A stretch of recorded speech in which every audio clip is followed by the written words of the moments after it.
Bismillahirrahmanirrahim. Assalamualaikum warahmatullahi wabarakatuh. Alhamdulillah, alhamdulillahirabbil alamin. Wassalatu wassalamu ala asyrofil anbiya'i wal mursalin wa ala alihi wa sahbihi ajma'in, amma ba'du. Yang terhormat dosen pengampu materi PAI, MTS dan MA, Bu Nur Setyaningrum. Yang terhormat teman-temanku semua, semoga selalu dalam lindungan Allah Subhanahu wa Ta'ala. Amin. Di sini saya akan membuat video untuk memenuhi tugas materi PAI yang berjudul batas waktu sholat 5 waktu yang kita wajib ketahui. Bahwa Allah sudah berfirman di dalam Quran surah An-Nisa ayat 103 yang berbunyi, A'udzubillahi minasyaitonirrajim, Bismillahirrahmanirrahim. Fa idza qadaytumus shalah fazkurullaha qiyaman wa qu'udan wa 'ala junubikum fa idza tama'tum fa aqimus shalah inna salata kanat 'alal mu'minina kitaban mawquta. Yang artinya, apabila kamu menyelesaikan sholat, berzikirlah kepada Allah, mengingat dan menyebut, baik ketika kamu berdiri, duduk maupun berbaring. Apabila kamu telah merasa aman, laksanakanlah sholat itu dengan sempurna. Sesungguhnya sholat itu merupakan kewajiban yang waktunya telah ditentukan atas orang-orang mukmin. Sholat wajib atas setiap muslim. Ini adalah 5 waktu. Melaksanakan sholat fardu 5 waktu tepat pada waktunya memiliki keutamaan yang sangat mulia. Dalam sebuah hadis, Abu Abdirrahman Abdullah bin Mas'ud radhiyallahu anhu menceritakan, aku pernah bertanya kepada Nabi Muhammad SAW, amal apa yang paling dicintai Allah Subhanahu wa Ta'ala? Beliau menjawab, sholat pada waktunya. Lalu apalagi? Sahabat pun bertanya kembali. Berbakti kepada orang tua, dan beliau pun menjawabnya seperti itu. Lalu sahabat bertanya lagi, kemudian apa lagi? Beliau pun menjawab, berbakti kepada orang tua. Lalu apa lagi? Jihad di jalan Allah. Hadis riwayat Bukhari dan Muslim. Lalu pertanyaannya di sini adalah, sampai mana batas waktu sholat fardu 5 waktu? Dan apa saja keutamaan sholat fardu pada tepat waktu? Mari kita bahas.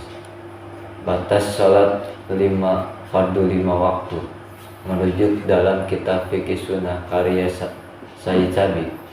Batas waktu sholat subuh. Waktu sholat subuh dimulai sejak terbitnya fajar shadiq sampai terbitnya matahari. Batas waktu sholat subuh ketika kondisi sudah terang, itu hukumannya haram untuk sholat subuh. Lalu batas waktu sholat zuhur. Sholat zuhur dimulai sejak tergelincirnya matahari dari tengah-tengah langit dan berakhir ketika bayangan suatu benda sama dengan benda tersebut. Para ulama memiliki perbedaan pendapat tentang batas waktu zuhur. Ada yang berkata batasnya sampai bayangan mencapai 1 lengan setelah matahari tergelincir. Ada yang juga yang mengatakan sampai 1/4 tinggi bayangan sesuatu yang tegak. Ada lagi yang mengatakan sampai 1/3 tinggi bayangan sesuatu yang tegak, dan ada juga yang mengatakan sampai setengah tinggi bayangan sesuatu yang tegak dengan syarat tidak melebihi batas akhir waktu sholat zuhur. Lalu yang kedua, batas waktu sholat asar. Waktu sholat asar dimulai sejak bayangan suatu benda sama dengan benda tersebut dan berakhir saat matahari terbenam. Dari Abu Hurairah radhiyallahu an, Rasulullah shallallahu alaihi wasallam bersabda, barang siapa yang menemui 1 rakaat sholat asar sebelum matahari terbenam, maka dia mendapati waktu sholat asar. Hadis riwayat Bukhari. Lalu batas waktu sholat maghrib. Waktu sholat maghrib dimulai sejak terbenamnya matahari dan terhalang dan berakhir ketika warna kemerah-merahan pada langit hilang. Dari Abdullah bin Amr, Rasulullah Shallallahu Alaihi Wasallam bersabda, waktu sholat maghrib adalah ketika matahari terbenam dan selama sinar kemerah-merahan matahari tidak hilang. Hadis riwayat Muslim. Selanjutnya, batas waktu sholat isya. Waktu sholat isya dimulai ketika hilangnya warna kemerah-merahan dan berlangsung hingga tengah malam.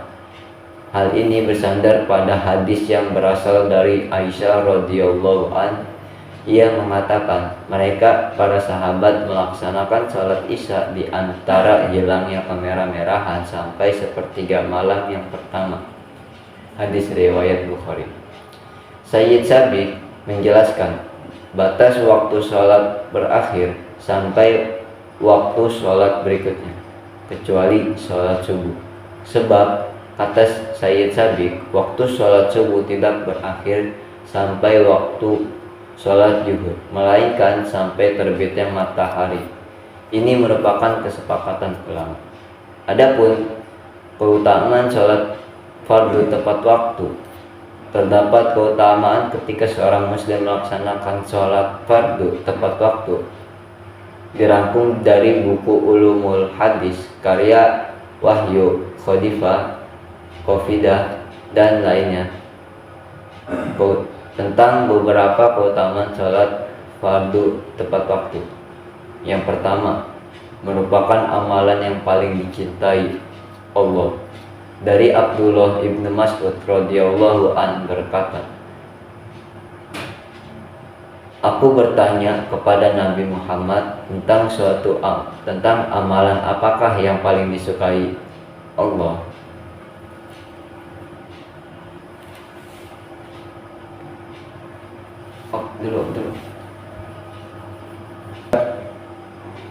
Selanjutnya saya akan menjelaskan tentang keutamaan sholat fardu pada tepat waktu.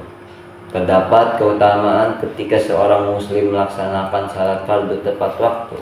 Dirangkum dari buku Ulumul Hadis karya Wahyu Khofidah dan lainnya. Tentang keutamaan sholat fardu tepat waktu. Yang pertama, merupakan amalan yang paling dicintai Allah. Lalu yang kedua, mencegah dari api neraka. Yang ketiga, membawa keselamatan. Yang pertama, bahwa tadi saya sudah jelaskan yang di pertama dari Abdullah ibnu Mas'ud radhiyallahu an berkata, ketika beliau bertanya tentang amalan apakah yang paling disukai, beliau menjawab sholat pada tepat waktu. Kemudian sahabat bertanya lagi, lalu apa lagi? Berbuat baik kepada kedua orang tua. Lalu sahabat bertanya lagi, lalu kemudian apa lagi?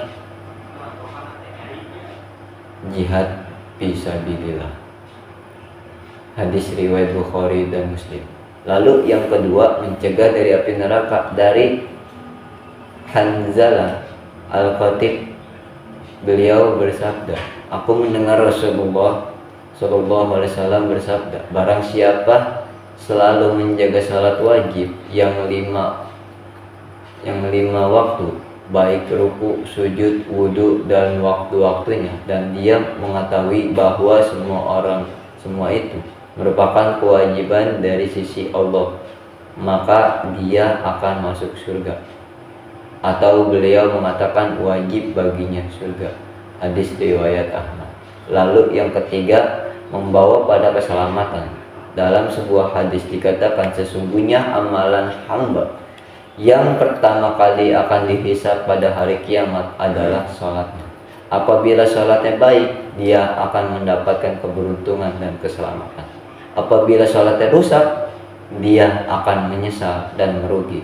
Jika ada yang kurang dari sholat wajibnya, Allah Tabarakallah wa ta'ala mengatakan, lihatlah apakah pada hamba tersebut memiliki amalan sholat sunnah, maka sholat sunnah tersebut akan menyempurnakan sholat wajibnya yang kurang. Begitu juga amalan lainnya seperti hadis riwayat Tirmidzi dan An-Nasa'i dari Abu Hurairah radhiyallahu anhu. Mungkin cukup sekian dari saya pemaparan tentang batas waktu sholat dan keutamaan sholat fardu. Apabila ada kesalahan, saya mohon maaf. Wallahu muwaffiq ila aqwamit thoriq. Assalamualaikum warahmatullahi wabarakatuh.